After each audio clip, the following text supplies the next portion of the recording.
দেখছি 1 বছরও এখনো পূরণ হয়নি অভ্যুত্থানের। এই 1 বছর পূরণ না হতে হতেই মানুষের সামনে পাথর দিয়ে মানুষকে খুন করা হচ্ছে।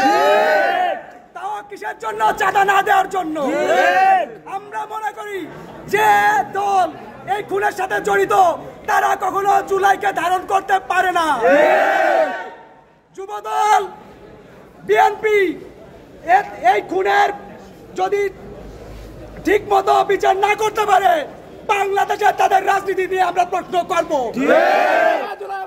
ইন্টারিয়াম গভর্নমেন্টের কাছে আমার প্রশ্ন, আপনারা জনগণের ম্যান্ডেট নিয়ে বসেছেন, আপনারা কোন দলের ম্যান্ডেট নিয়ে বসেন না। আপনাদের সময়ে এমন নৃশংস হত্যাকাণ্ড কেমনে করে আপনাদের কাছেও আমি জবাব চাই। সর্বোপরি বলতে চাই, এই বাংলাদেশে একটি জুলাই হয়েছে, সেই জুলাই থেকে আমরা বেঁচে ফিরেছি আর একটা জুলাই সংগঠিত করার জন্য।